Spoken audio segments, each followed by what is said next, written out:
All right, so we can get started. I hope my voice is clear to everyone. Great. Your Excellency, Ambassador Tanmaya Lal, our esteemed panelists from Sweden and India, and to all of you, our audience who's joining us virtually, and those of you who are here in person. A very warm welcome to Engaging India at Almedalen 2022. My name is Rupali, and I am a co-organizer of Engaging India at Almedalen, along with Professor Emeritus Owe Ronström and Dr. Swaminathan Ramanathan. The Almedalen Week is now in its 53rd year. Most of you know that, but for our audience who's joining us from outside Sweden, this means a lot. 50 years of having such open conversation really speaks for itself. Now, what is Almedalen Week? Very briefly, it is a week where every year about 20 to 30,000 people, policymakers, researchers, industry representatives, academia, civil society, foundations, the media, and interested people like you and me congregate on this island, this beautiful island called Gotland, and talk about the most pressing issues of our times and, of course, our shared future. What are these issues? They are from climate change to sustainability, to technology, democracy, innovation. These are issues that affect us all, irrespective of where we are located. And why do we hold Engaging India at Almedalen? These are two very different nations, Sweden and India. And so this is a question perhaps that can cross people's mind. What is an Engaging India at doing at Almedalen?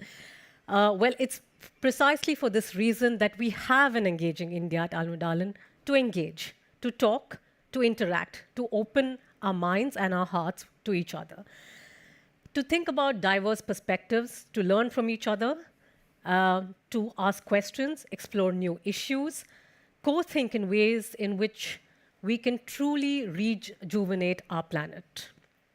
After all, we are living in an interconnected world. Our economies are interconnected, our health systems, changes in the climate, changes in our food systems, as well as the well-being of humankind. It's all interconnected. And all the more, nations, societies, people, industries need to challenge existing silos and cooperate with each other, talk to each other. And that's the way in which perhaps we can truly look at rejuvenating our shared planet. For that, it also requires us to look at the world as one large family. Previously, Engaging India at Almedalen has explored the question of sustainability, the question of innovation, and the question of circularity from the perspective of shunya, which is a Sanskrit term for circularity or zero, what today is known as net zero, and the Swedish term of lagom, which means balance. So neither too little of something, nor too much of something. We are taking it a little forward this year, and our theme for the year is the world is one family, which in the Sanskrit term translates roughly to Vasudeva Kutumbakam. And over the next 4 seminars, we have invited thought leaders, academia, industry, state representatives from India and Sweden to explore new ways to co-think, co-create, and co-regenerate for our shared future and our planet. With this, I would like to invite Professor Emeritus Owe Ronström, a world-renowned ethnologist who works on culture, societies, islands, peoples, sounds, cities, urbanities, and of course, exploring the fundamental question, what really is sustainability? His research works are cited internationally. Professor Emeritus Owe Ronström is also a musician, awarded the title of Riksspelman, a Swedish honor given only to the finest of musicians for their mastery over folk music. Welcome, Professor. Thank you very much. Thank you, distinguished guests here in place and online His Excellency the Ambassador of India to Sweden, and panelists and participants. So welcome. As you heard, this is the first of our 4 seminars on the series of rejuvenating the planet and how Sweden and India can collaborate for a sustainable future. The theme of this seminar, as in previous years, is sustainability and sustainable development, and in particular, how collaboration between partners in Sweden and India can get us where we need to go. And you may certainly ask, how do we actually go where we have never been before? To realms you can hardly imagine, and that you may even seriously doubt if they at all exist. Such is the great adventure of our time. The many challenges we stand before, lumped together as sustainable development, will have to do just that. Take us where we have never been before. How to get there? Fantasin till makten, fantasy or imagination to power, is the title of a thought-provoking study of utopian ideas in the Western world over 500 years by the Swedish historian of ideas, Professor Ronny Ambjörnsson. He finds that far-reaching utopian ideas have spread especially at times when there is a growing gap between possibility and reality, or when the accumulated knowledge cannot be fully realized and utilized because of society's organization. And we are now, I suggest, in the midst of a time conditioned precisely by an increasingly dramatic gap between possibility and reality, between knowledge in action. Sustainable development is caught in this predicament. We know what we have to do, but not enough seems to be actually happening. This is a time for visions, utopian ideas about a future we would like to live in. So, following Ronny Ambjörnsson, fantasy to power, imagination to power. And in his book about the climate crisis and the post-fossil society, Staffan Lestadius, who's a professor of industrial development in Stockholm, he underscores that the climate crisis is both a reactive struggle to reduce the climate crisis, but also a proactive struggle for a post-fossil society. And, he continues, there is an educational dilemma here, because the climate crisis is still not yet enough threatening to most people's everyday lives, and because it is so hard to imagine a post-fossil society that is attractive and desirable. What we would need then, he argues, are stories, visions that can show us the complexity and diversity of a future to strive for. Visions that are plausible, reasonable, and probable. Instead of forecasts about how it will be, he writes, we need visions, narratives, stories of how it can be and how we would want it to be. Humans, we like to think, are the only animal gifted with this fantastic capacity called imagination. While animals, other animals, seem to live in a narrow isthmus of time and space, humans have been given the ability to imagine what we have not yet experienced. It's now due time, I believe, to use this ability more systematically, and since sustainability is an abstraction, that is conditioned by its absence, that is not here, that it lacks empirical concreteness. That means that whatever we think sustainability is, its natural habitat is stories and images, visions of a brave new world to fight for. But as usual, we know only too well what we have, but not what we can get or how we can get it. So whatever the future may be like, we already know that it must preserve and maintain biodiversity on planet Earth.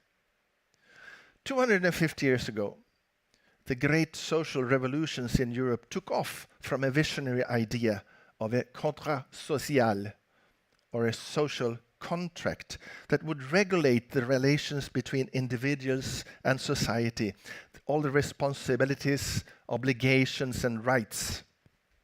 And in a country like Sweden, where trust in society's institutions is strong, the contract is extensive and well established. In other countries, it may be weaker and less extensive, but to function, every society will have to set some form of a contract, a contrat social, with its inhabitants.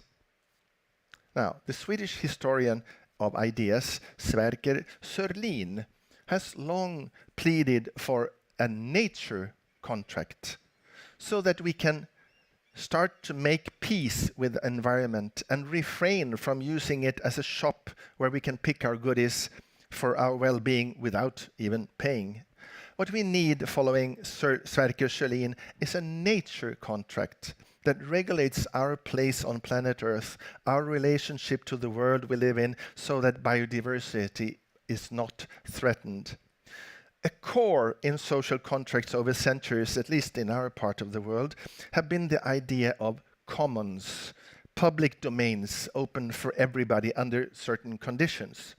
And we will later on in this seminar here today hear more about the development of digital public goods from one of India's tech pioneers, Nandan Nilekani. But here I would like to underline that also a nature contract will have to establish commons and stipulate the moral rights and obligations of humans inside such commons, but then in a less anthropocentric and a more than human way, to ensure enough living space for all other species on this planet. What is required to set up a contract, such a contract, is of course a great deal of knowledge, empathy, and responsibility, but necessarily also a whole lot of visions, stories, ideas, imagination. These are three Swedish voices among many who have pointed out what we can, should, and perhaps must do to become more sustainable. Then how to go about it? Connect and collect is our answer, our answer today here. Connecting people, organizations, NGOs, nations, and set up conversations and collaborations and collect the good ideas and visions, the stories, the narratives that may lead forward. What we want to invite to in this series here in Almedalen week are conversations that can open up to such collaborations. And we believe that the triple helix model is central in this respect, that is conversations and collaborations between the triad of governments, universities, and industries and civil society. And the seminars here will include all these three parts. And of course, such conversations and collaborations have to be international, between nations. Today we have the pleasure of having the Indian ambassador to Sweden, Mr. Tanmaya Lal, here with us. And later this week also be welcoming representatives of the Sweden's embassy in India. But at the same time, we must realize that the imagination, the fantasy necessary to take us where we need to go cannot be nationalized. Nations are the reality that we now have to start from, work with. But our imagination, our visions and stories must be able to encompass something significantly bigger and more, and less. Therefore, we believe it's necessary to connect and collect voices and stories also from other places, such as Visby and Gotland. And one may indeed ask what we in Gotland, this island of 60,000 inhabitants in the Swedish pleasure periphery, have to do with what is happening in the vast Indian subcontinent. What comes to mind is an image of an ant inviting an elephant to a dance. But if there is anything that our work with sustainability issues has taught us, it's precisely that even the smallest ants can be good dancers, and good dance partners also to the biggest of elephants. So also small ants small places can have big voices and have important stories to tell and listen to. Sustainability is an issue that requires us to connect the world of us island ants here in Gotland with the world of mainland elephants over the world and vice versa. So ultimately, sustainability is about the whole world, not specific places, islands, cities, countries, even continents, the whole world. In all directions, from deep down in the underworld and the vast oceans to the outer limits of the biosphere.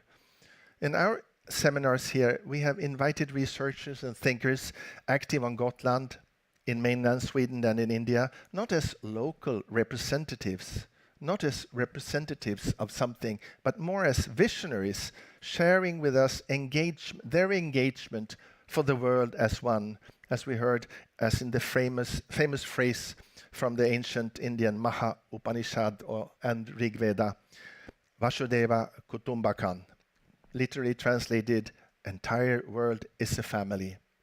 For again, whatever sustainability is, or rather will be, because will always be in the future, it is about us all in the most comprehensive of meanings. And in conclusion, echoing the famous book of Naomi Klein, the insight we have gained from all work hitherto is that sustainability is an issue that will change everything. And in such times, we need to connect and collect and nurture our imagination in every conceivable way and listen closely to the voices, even from the smallest of ants. Thank you.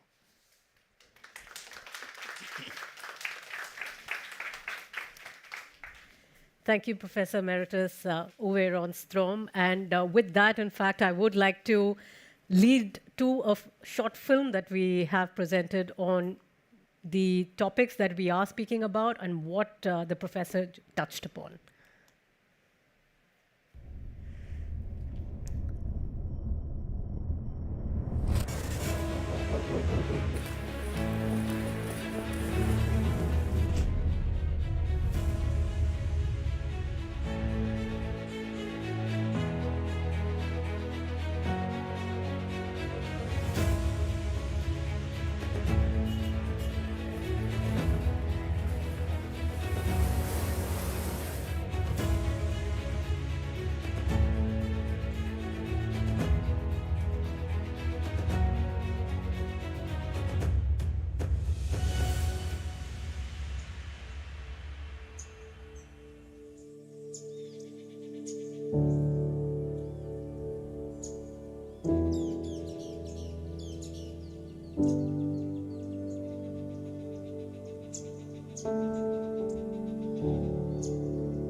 India and Sweden share a long-standing relationship and one that is growing. So it is such an honor for us that the ambassador of India to Sweden and Latvia, His Excellency Tanmaya Lal, is here with us at Engaging India at Almedalen. Welcome, Ambassador. Thank you. We are, of course, really happy that you have come here on Gotland. It's a very special island, and as I had mentioned, Almedalen Week takes place here. Gotland has tremendous creativity. There is a lot of work that is going on in sustainability, both at the campus here and among young startups and several different institutions. So welcome. Thank you, Rupali, for inviting me, and thank you, Uppsala University Gotland campus, for arranging this Engaging India event. It's great to be here. especially at this time after the 2 years gap, I suppose. And good to see the energy and excitement outside, especially as Sweden also goes into election mode now, and with all the other geopolitical developments that are taking place. So it's great to be here. Thank you for inviting me. Well, India and Sweden, there is a growing interest in collaboration, especially when it comes to sustainability-focused research. And this is both among and between government to government, industry to industry, academia, among researchers, and among community and people. Could you share with us the cooperation that has been initiated between Sweden and India in the recent years, and what are the kind of outcomes or the progress that we are seeing so far? Thank you. I think if we look at the research and innovation aspect, that is one of the key themes in our partnership. There are, of course, other areas of political engagement, various other issues, but at a practical level, these are really very key themes. And when we look at what areas does this cover, research and innovation, we are really looking at sustainability as being the major theme. Whether it is clean technology or smart grids or circular economy, life sciences, public health, energy efficiency, those are the areas which are covered in these kind of research and innovation projects. We have something called the joint call for proposals, where we have joint projects which stakeholders from both sides co-fund. One such joint call is currently on. I can give you an example. It's actually on circular economy. There are many stakeholders from both sides involved in this, and that's quite unusual. Usually there are maybe one or two partners from each side. So from India, there are the Department of Science and Technology, Department of Biotechnology, Ministry of Earth Sciences. Then there is an organization called BERAC, which is really sort of helps the biotechnology innovation ecosystem. And from the Swedish side, we have VInnova, our colleague is here. Then we have the Swedish Energy Agency, the Research Council, also the Formas and Fortis, which are really looking at the life sciences and also sustainability systems. So all these agencies are very keenly involved in this. These are, in a way, from government to government level primarily, but then there are many other avenues of ongoing partnerships. Many of the major Swedish businesses, they have their research centers in India, from automotive to mining and other spheres. We also have many of the Indian large companies who are working here and providing sustainability solutions to Swedish companies. Many of the Indian digital companies are here. So there's a very extensive collaboration going on in a number of fields. Right, and a global transition to net zero to really achieve or limit climate change, it requires us to think at a planetary scale. It cannot be in silos. This also requires the inputs from the governments, the industries, academia, researchers, and us as people as well, to be conscious of our per capita footprint. India and Sweden are co-leading what is known as the Global Leadership on Industry Transition, LEAD IT as it's called. Could you share some more details on LEAD IT and what it really truly means for sustainability?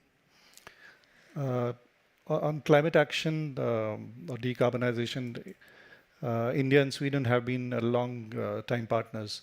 And it really goes back to 1972 when Sweden hosted the first UN conference on human environment, as it was called at that time. India was the only country other than Sweden which was represented at the head of government level. So the awareness about these issues goes back to that time, 72, before climate change even sort of came into parlance. So at multilateral level, there have been very long-standing collaboration. You refer to LEAD IT. This is a global initiative called the Leadership Group on Industry Transition, which was started by India and Sweden in 2019 at the UN Secretary General's Climate Conference in New York. This was aimed at seeing how we can facilitate decarbonization of what are called the hard-to-abate sectors, industrial sectors like steel or cement or mining or aviation. So the initiative brings together countries and major companies to see how we can move towards net zero. So it was created in 2019 September, I think, and after that there was pandemic period. But nevertheless, there have been many important developments since then. The group has grown to have a membership of 37 now. Okay. The United States had joined last year. Japan and South Africa have joined this year.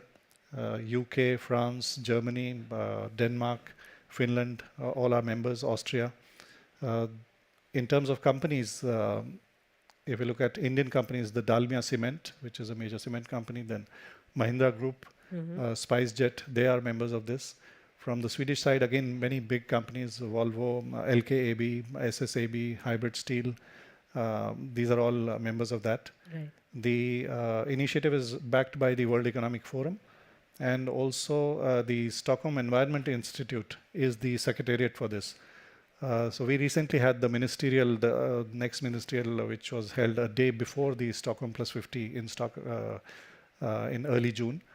There again, a very useful interaction was held between various stakeholders, national governments, big companies, startups in this field.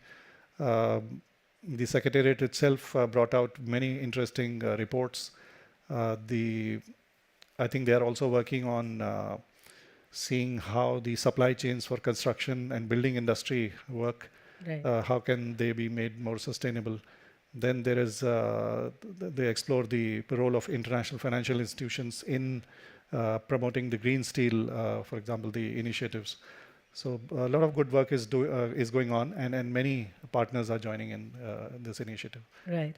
And if we are to talk about what would be, say, India's advantage, it would the first point really that comes to mind is that there is an ability to scale, and there's an ability to scale quick, and this is being witnessed in the advancements in digital transformation and digital public goods, which we will hear Mr. Nilekani also talk about shortly.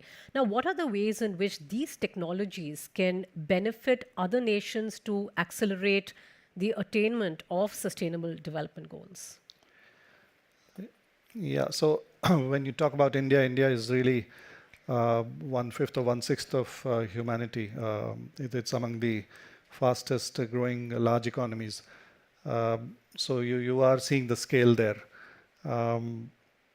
If we look at the digital transformation, for example, it is really transformation in the right sense of the word. In very few years, the digital infrastructure has been created, which is both open and free. So these two characteristics have made it possible for the other players, including the private entrepreneurs, to then build upon that platform various services. So while on one level this whole digital transformation has been has made it possible to achieve large-scale financial inclusion, so public welfare and financial inclusion, because it was able to create a digital identity, unique digital identity, biometric base for all the Indian citizens in a very short time. It also enabled, let's say, opening of bank accounts for previously unbanked hundreds of millions of people. Then the UPI system enables the digital payments between on this platform, and also the sharing of data on the digital transformation platform. So all these things have helped to spawn a number of startups and other companies who have been involved in e-commerce or financial fintech or edutech, health tech or agri-tech, where previously it was very hard to reach the number of population that India has. Now with this technology being available and the whole infrastructure being available, it's very easy to reach out to them. So during pandemic, we saw that when everything was under lockdown and there were restrictions, subsidies or other e-services were made available to population instantaneously and in a transparent system. So this scale, another example is that the mobile data usage is the highest in the world now in India per person. So it's around 18 GB of data per month per user. If you see the mobile data cost, it is the lowest in the world now, again because of scale. And that enables companies to reach out to a large section of population. We have, and similar things have been achieved, for example, in solar power. So because of the scale of solar energy that is being deployed, both at a very high level in terms of making airports run completely on solar power, or Delhi Metro being run on solar power, railway stations and so on. The cost of operating solar has come down below thermal. So this is the advantage that scale offers, and other partners are many. I mean, we are working with many partners that they are interested in seeing how these solutions have been achieved and how technology can help us make this solutions available to a very large number of people. So both in terms of public welfare, but also in entrepreneurship. All right, Ambassador. One last question to you about the concepts that we are exploring here at Engaging India at Almedalen, which Professor Owe also referred to. Both India and Sweden have very strong value systems of circularity and zero or shunya in Sanskrit, and lagom, which means moderation or balance. If we connect this to the theme this year, the world is one family, or Vasudeva Kutumbakam, how can that perspective truly help us to relook at a lot of concepts of circularity, of sustainability, and the planet as one? I think this is a very interesting premise, because when you talk about lagom or the circularity or shunya concepts, they have many interpretations, but fundamentally I think they talk about a interconnectedness or interdependence and balance which comes. So whether you talk about the concept of Mother Earth, which is there in many traditions, including in India, then you had the Gaia hypothesis in 70s, which really sort of talked about the feedback systems and feedback loops for the Earth as a planet. It says that you can't have excess of anything, so you have to have a balance. So in that sense, and the other aspect is this, from this interconnectedness is at a larger level. Economies are linked, public health is linked, security is linked. So when you know that all these things are linked, any challenge which is maybe climate change or any such challenge, pandemic, you cannot have silos of success. I mean, it cannot. The solution has to be total, and there has to be only a global solution, which means that all stakeholders have to collaborate. Otherwise, the system will fail or the solution will fail. In that sense, I think it is quite clear that the world is one family. You look at it from whichever way. You have seen recent past financial crisis, food and fuel crisis, pandemic, terrorism, many such things, and the climate change being the biggest challenge among some of these. I would like to add that both India and Sweden also have long traditions of development partnership programs with partner countries. And that again, in India's case, it has grown now. And when we partner with other countries, it is according to their priorities or their concerns, with a strong sense of sustainability now. So whether it is use of light materials, climate-friendly, renewable energy, or irrigation programs, all these things have this sustainability aspect built into them, which I think Sweden also has the same aspect. So both countries, I think, have a similar approach to not only what works for them, but also what would work for attaining a global solution to all the challenges. So I think the theme is very well suited for that. Thank you so much, Ambassador Tanmaya Lal, for coming here and sharing your insights. Very, very informative. Thank you so much for this conversation. Thank you. Thank you for that.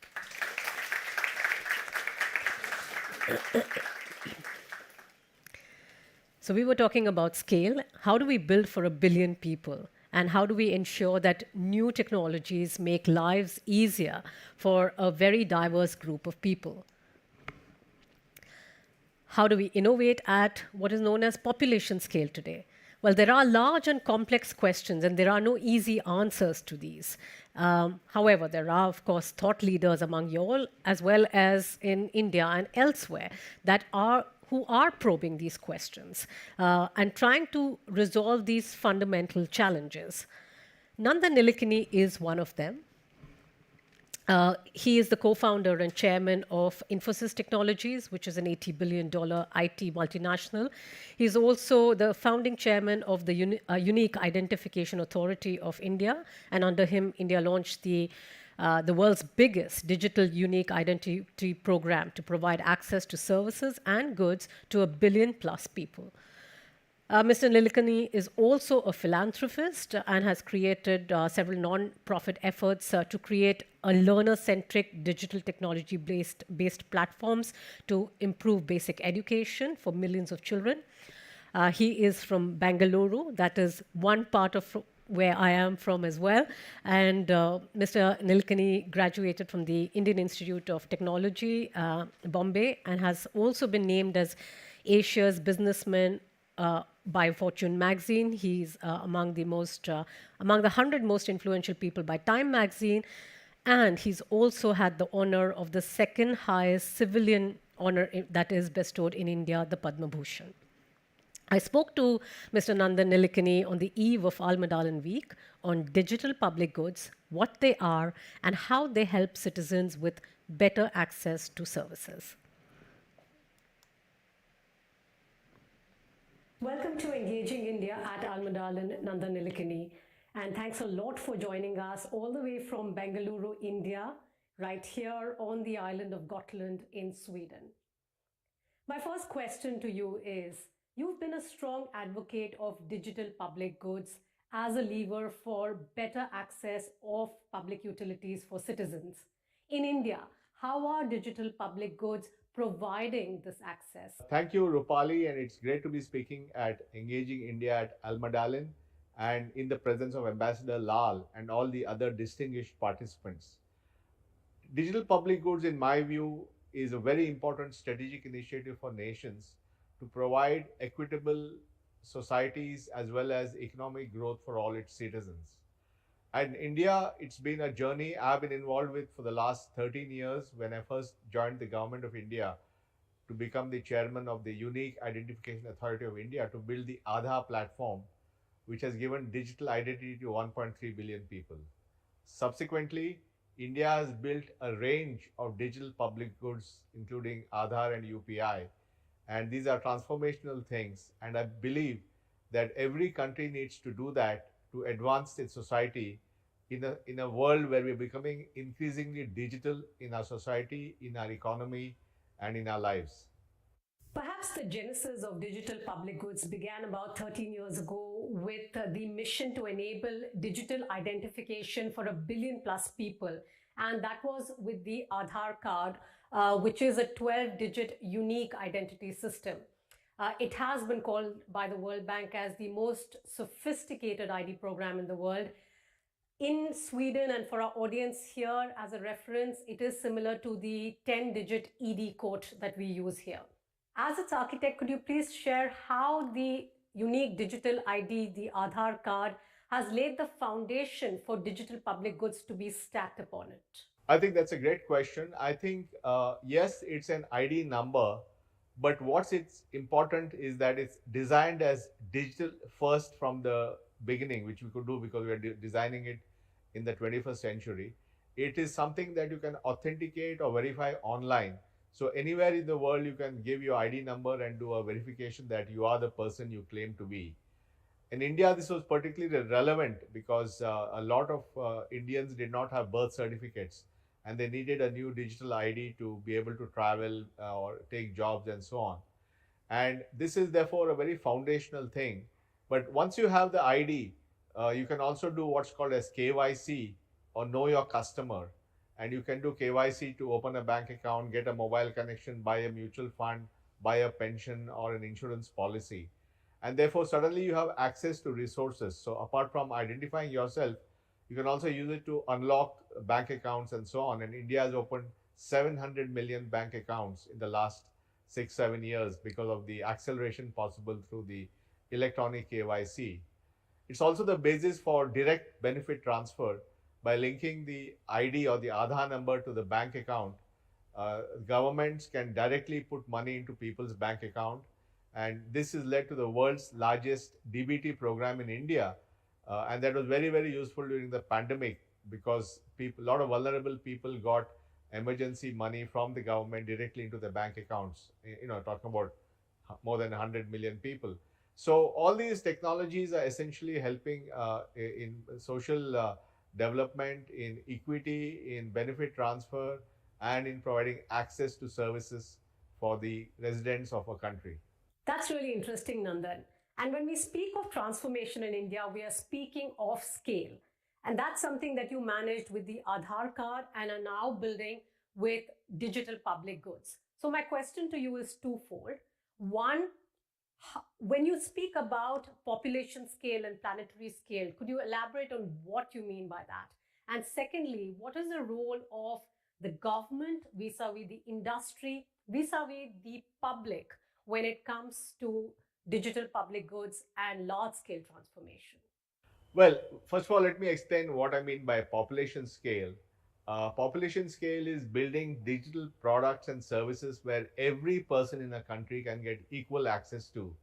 And in India, where you have a population of 1.3 billion people, it means every one of those 1.3 billion people should have access. For example, every one of them should get a digital ID, every one of them should get a bank account, every one of them should get access to mobile services and so on.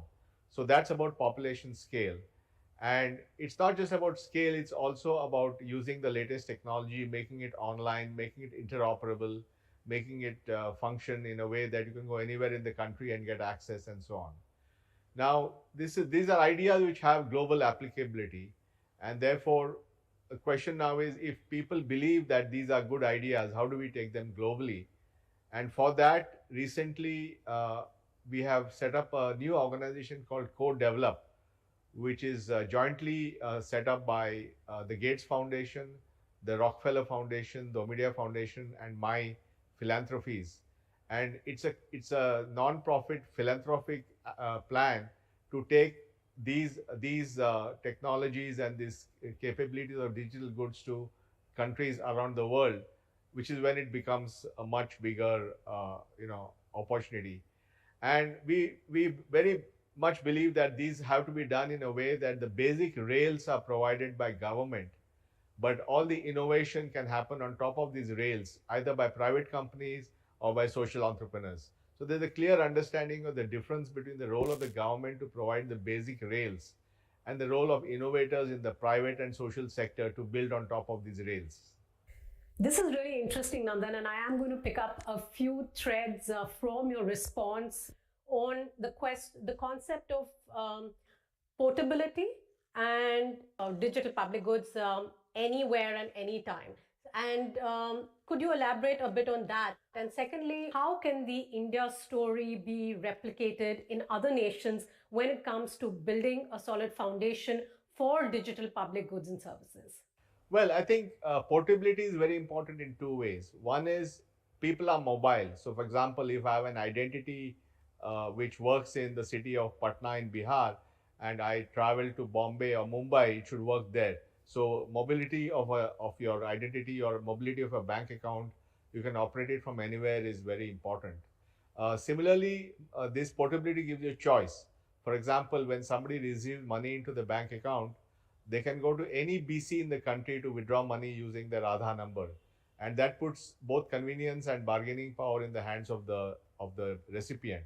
So portability and mobility and choice are very important design principles to make digital public goods people friendly. And I think that the idea is this can be taken elsewhere. And for that, for example, in the area of ID, there's a open source project called MOSIP, which has been developed, which is a open source ID platform. And that is been built at IIIT Bangalore and funded by many of the global funders. And that is being now implemented in Morocco, in Africa, and Philippines in Asia. So we are seeing across the world, more than 50 countries want to implement some kind of digital public goods, which is why we set up the co-develop platform. And I think there's going to be a huge demand for that. Another big area is a government-to-person payment platform, like we have the DBT, which many countries want. Then India has built a phenomenal payment platform called UPI, which does 6 billion transactions a month for any bank account in real time from the mobile phone. That is of interest to other countries. So there are many, many other things happening, data empowerment. So I think there are many public goods that are being developed which have global applicability. Right, and then let's do a little bit of future casting. If we are to look at the next 10 years, how do you see digital public goods and innovation happening in digital public goods, and how is it going to help us at a planetary scale? Or is that too short a time? Maybe I should say the next 25 No, years. I think let's take the next decade, because the 2030 is the date for the Sustainable Development Goals. And therefore, the world has very ambitious goals on a large variety of issues on SDG. And therefore, I personally believe, and so do many others, that to achieve these ambitious goals, especially after having lost a couple of years because of the pandemic, we need to have a digital platform for doing all these things. And therefore, I believe there's a direct correlation between the SDGs and digital public goods. And I think we should take a 10-year view and align the rollout of digital public goods with SDG goals. So there's a clear purpose for what we do. Right, and my last question to you is, you're the author of 2 books, Imagining India and Rebooting India, Realizing a Billion Dreams. And these books offer a visionary or a zooming out perspective of India. However, your latest book, The Art of Bitfulness, Keeping Calm in a Digital World, really zooms in on the individual. Could you share with us the reason behind this book and what does it contain? No, that's a great question, Rupali. The first 2 books were, as you rightly said, big picture policy books.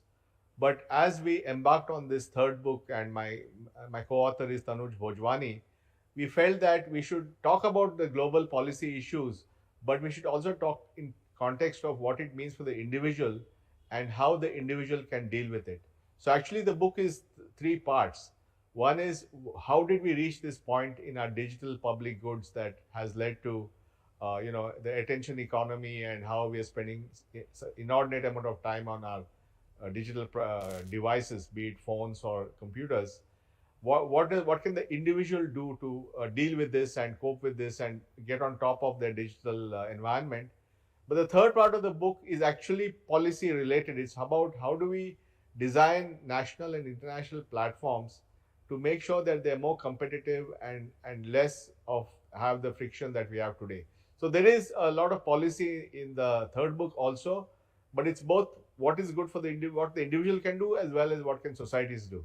Indeed, and I'm really looking forward to reading the book and perhaps even requesting you for a signed copy when I'm back in India.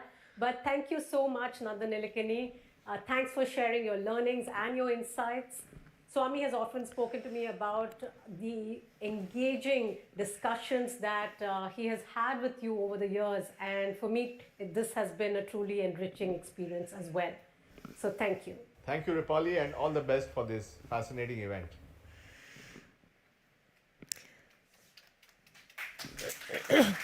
Well, we'll convey the claps to him. Thank you so much for that. And from India, now let's come back to Sweden. Research and innovation are 2 pillars of Sweden and India partnerships. And we are delighted to have with us today Dr. Fredrik Hörstedt. Dr. Hörstedt is director at VInnova, that is Sweden's innovation agency, where he is responsible for international collaboration. He has held multiple roles in societal sectors and has been the Vice President of Innovation at Chalmers University of Technology, where he led the establishment of Chalmers Ventures, which is a globally top-ranked business incubator. He's also been a CEO and president of the Research Technology Organization and deputy CEO of a privately held company. He's also a previous member of the board of directors of the European Innovation Council, the EIC, in the European Commission. And we are so glad that you are joining us this afternoon at Engaging India at Almedalen. My first question to you, Dr. Hörstedt, is that over the recent decades, there's been a tremendous focus to build Sweden's research and innovation capacity and by investing in research. Now, how did this come about? Well, I think it's a gradual insight that the Swedish welfare model that we are currently in, it has some clear pillars. It builds on a trade surplus and export of services and goods. That really drives Sweden. So if trade and export stops, then Sweden stops more or less. Because then we lose employment, then we lose tax revenues, then we lose welfare, and then we lose the economic surplus. But in terms of innovation, if innovation stops, then trade and export stops. And if we don't have research in deep tech, then innovation stops. And it's that kind of entire picture, the holistic view of international collaboration that we are currently in. And it has been throughout the last decades or so, a deepening insight that this must be a holistic view in all layers, not only on actor levels, but also between authorities at policy level. Hence the really strong tradition that we have when it comes to Indo-Swedish exchange. Yeah, and that's, I'd really like to reflect on that a little more. Your responsibilities, of course, include strengthening international cooperation in research. And over the past few years, the research interest and opportunity between Sweden and India has grown. Why is this so important? I think it's really important to Sweden and to the rest of the world, and it goes both ways. I think it's a matter of quality in the Swedish transition, Swedish transformation into a societal, sustainable society. We cannot do that alone, relying only on the resources that are apparent in Sweden. We need to access international resources, and the way to do that is to engage in international collaboration. By the means of that, we can transform, we can turn Sweden into a sustainable society, but it doesn't matter very much if Sweden is the only country transforming. It will not be inhabitable even if Sweden succeeds. So we need to engage in international collaboration also with other purposes. And in terms of India, it's a very long tradition. His Excellency Tanmaya Lal just learned me that already back in 1860s, we had Swedish engineers in iron and ore. Mm-hmm. They were the first engineers, at least known to me, that helped contribute to Indian society. And it's a good thing because throughout that exchange we will have stronger and broader exchanges stemming from that. So it's a long tradition, and what we are now focusing on at VInnova, Swedish Innovation Agency, is 5 societal challenges: sustainable industry, food systems, mobility, precision health, and built environments. And they are kind of the keys to other countries, because other countries focus on similar challenges, and showing the common denominator along these terms, societal challenges. I think it's really important when it comes to several things, when it comes to the global family concept, what unites us. It's these challenges. And when it comes to lead IT, for instance, the unifying layer of that can also be linked to these societal challenges. So you cannot emphasize enough, I think, the importance to express the policies, the key technologies, the system changes, etc., in terms of societal challenges. Right. Thank you so much, Dr. Fredrik Hörstedt, that you made it and shared your views here about VInnova, about future research and the importance of collaborating on research between Sweden and India. Thanks a lot. Thank you.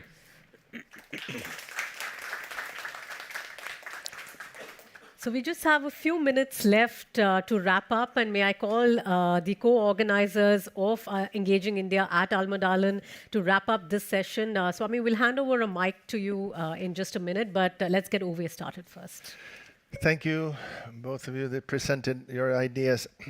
There are many things, of course, that come up, and one is, I think, what is very important here is the idea of, or the notion that open and free commons are a prerequisite of what we are talking about as any road to sustainability will have to include large commons. And it's all the collaborations and all the collaborations and engaging talks we do need to lead to, this is what I think which was come up from what we heard from Nandan Nilekani and from you, Mr. Lal, that these commons are more than just commons. We know we have in Sweden allmänningar, which is a very nice word, and we think of them as nature reserves, something like that. But it's actually a much bigger idea, much bigger. The idea that there is something that is not to be owned, but controlled and a resource for us, everybody.